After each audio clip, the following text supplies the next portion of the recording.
तो मारुति ने भाई अपनी 4th जनरेशन स्विफ्ट लॉन्च कर दी है। अब अगर आपको स्विफ्ट, बलेनो एंड फ्रॉन्क्स में से कोई गाड़ी लेनी है तो तीनों ही गाड़ी मारुति की है। नेचुरली इनका माइलेज तो अच्छा होगा ही, क्योंकि माइलेज के नाम पर अगर कोई गाड़ी सबसे अधिक बिकती है तो भाई मारुति की ही बिकती है। और लोग सेकेंड हैंड मार्केट में मारुति की गाड़ी के लिए लाइन लगाकर खड़े रहते हैं। अगर मारुति वर्सेस अदर ब्रांड में आपको कंपैरिजन करना है तो चूज करना थोड़ा आसान हो जाता है, बट अगर मारुति की ही गाड़ी में से आपको चूज करना है तो डिसीजन काफी डिफिकल्ट हो जाता है।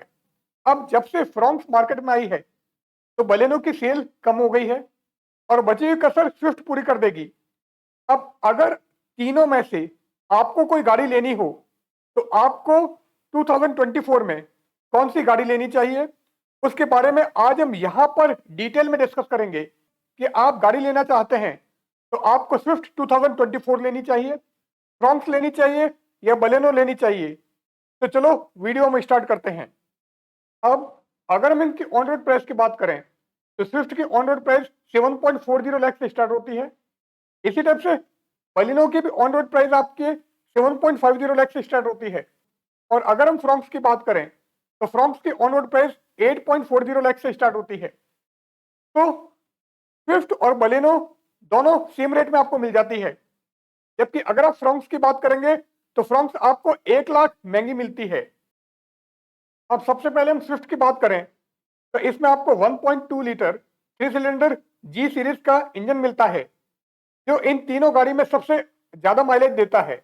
इसकी क्लेम्ड माइलेज की बात करें तो इसमें आपको 25 kmpl की माइलेज मिल जाती है। तो अगर आप इसको रफ भी चलाते हैं तो ये 18 से 20 kmpl की माइलेज आपको आसानी से दे देगा। इसकी इंजन की पावर कुछ कम है, तो ये 82 bhp की पावर एंड 112 न्यूटन मीटर का टॉर्क प्रोवाइड करता है। इस गाड़ी में आपको बेस मॉडल से ही 6 एयरबैग मिल जाते हैं। तो इसकी बिल्ड क्वालिटी भी अब पहले वाली स्विफ्ट से काफी बेटर है। इसके बोनेट एंड डोर का वेट भी अब पहली वाली स्विफ्ट से काफी ज्यादा है। अब अगर हम बलेनो की बात करें तो बलेनो में आपको 1.2 लीटर 4 सिलेंडर इंजन मिलता है, जिसकी क्लेम्ड माइलेज 22 kmpl की है, जो स्विफ्ट से 3 किलोमीटर पर लीटर कम है। और अगर इसकी पावर की बात करें तो इसमें आपको 88 bhp की पावर एंड 114 न्यूटन मीटर का टॉर्क मिलता है। सेफ्टी की बात करें तो बलेनो के बेस मॉडल से आपको 6 एयरबैग नहीं मिलते हैं, ये केवल आपको स्विफ्ट में ही मिलते हैं। शायद दूसरे ब्रांड की कार को देखते हुए मारुति ने स्विफ्ट के बेस मॉडल से ही 6 एयरबैग्स दिए हैं, और हो सकता है फ्यूचर में दूसरी गाड़ियों में भी मारुति बेस मॉडल से ही 6 एयरबैग्स प्रोवाइड करना स्टार्ट करेगी। अब नई स्विफ्ट में बेस मॉडल से ही आपको डिजिटल एसी मिलता है, डिफॉगर मिलता है। इसके इंटीरियर को अब काफी बेटर बना दिया गया है। बट अगर हम इंटीरियर की प्रीमियमनेस की बात करें तो बलेनो और फ्रॉन्क्स में ये स्विफ्ट से बेटर मिलता है। अगर हम एक्सटीरियर की बात करें तो पुरानी स्विफ्ट से बलेनो बहुत ज्यादा अच्छी लगती थी और लोग इसे ही अधिक लेते थे, और सारी हैचबैक में सबसे ज्यादा यही बिकती थी। बट नई स्विफ्ट अब ज्यादा स्पोर्टी लुक देती है, इसलिए यह आप पर डिपेंड करेगा कि आप कौन सी गाड़ी लेते हैं, आपको किसका लुक ज्यादा अच्छा लगता है। अब आप माइलेज देखोगे, लुक देखोगे या इंजन देखोगे, यह सब कुछ आप पर डिपेंड करता है। बट ये ध्यान रखना है कि मारुति का 3 सिलेंडर इंजन भी काफी रिफाइंड इंजन है, ये आपको अंडर पावर फील नहीं कराएगा। अब अगर हम फ्रॉन्क्स की बात करें तो फ्रॉन्क्स में भी आपको 1.2 लीटर 4 सिलेंडर इंजन मिलता है। यहां आपको बलेनो वाला ही इंजन मिलता है, जिसकी 88 bhp की पावर और 114 न्यूटन मीटर का टॉर्क है। वास्तव में फ्रॉन्क्स को बलेनो के ही प्लेटफॉर्म पर बनाया गया है। इसकी क्लेम्ड माइलेज की बात करें तो यहां पर आपको 21 किलोमीटर पर लीटर की क्लेम्ड माइलेज मिलती है, जो स्विफ्ट एंड बलेनो से कम है, बट ये कॉम्पैक्ट एसयूवी है।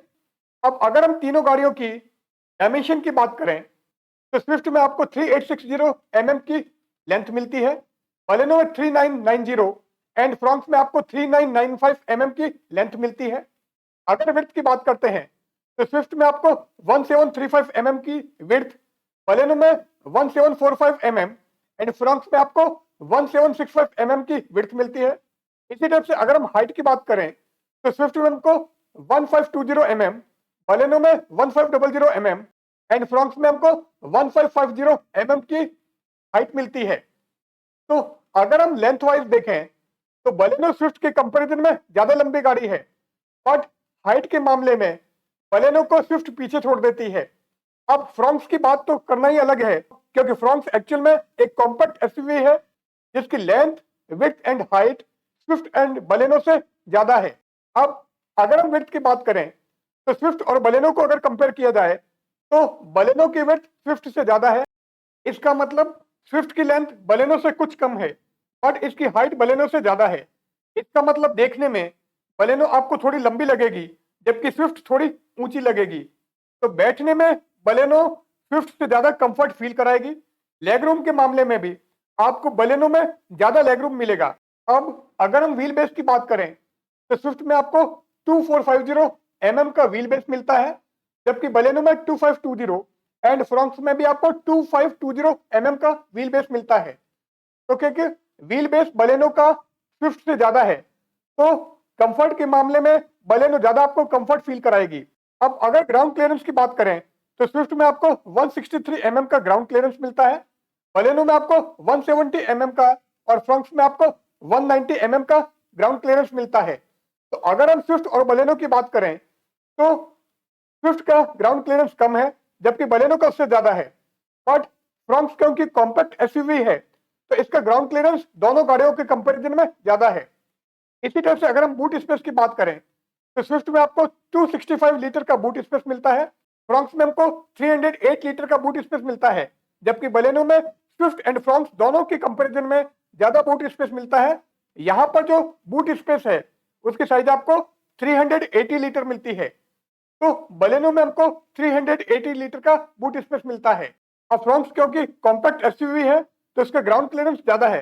फ्रॉन्क्स की build quality new Swift and Baleno से काफी बेटर है, बट इसमें आपको बेस मॉडल से 6 एयरबैग नहीं मिलते हैं। अब अगर आप फैमिली कार ले रहे हैं, हाईवे पर आपकी ड्राइविंग कम है, तो आपको डेफिनेटली स्विफ्ट की तरफ जाना चाहिए क्योंकि इसकी माइलेज अच्छी है, बट इसकी पावर थोड़ी कम है। इसका मतलब ये कतई नहीं है कि आप स्विफ्ट को हाईवे पर नहीं चला सकते हैं, बट आप बलेनो एंड फ्रॉन्क्स में हाईवे पर अधिक ड्राइविंग एंजॉय करोगे in comparison to Swift. Fronx चूंकि कॉम्पैक्ट एसयूवी है तो इसमें आप सबसे ज्यादा एंजॉय करोगे, और मुझे पर्सनली देखने में फ्रॉन्क्स का एक्सटीरियर काफी अच्छा लगता है। फ्रॉन्क्स के एक्सटीरियर में फ्रंट साइड में आपको ग्रैंड विटारा जैसा फील नजर आता है। तो ये था फ्रॉन्क्स, बलेनो एंड स्विफ्ट 2024 का कंपैरिजन। अब आप कौन सी गाड़ी लेना पसंद करेंगे, किसका लुक आपको अच्छा लगता है? आप माइलेज की तरफ जाएंगे या माइलेज को इग्नोर करके आप इंजन स्पेसिफिकेशन देखेंगे? ये सब कुछ आप पर डिपेंड करता है। तो कमेंट करके हमको जरूर बताएं कि आपको कौन सी गाड़ी का लुक अच्छा लगता है, कौन सी गाड़ी आप लेना प्रेफर करेंगे। तो कार देखोगे आज के एपिसोड में बस इतना ही। बहुत जल्दी हम मिलते हैं एक नए वीडियो के साथ में। आप इस वीडियो को लाइक कीजिएगा, शेयर कीजिएगा, और आपने अभी तक हमारा चैनल सब्सक्राइब नहीं किया है तो चैनल को सब्सक्राइब जरूर कीजिएगा और साथ में बेल आइकन का बटन जरूर दबाइएगा। तो बहुत जल्दी मिलते हैं एक नए वीडियो के साथ में, तब तक के लिए गुड बाय।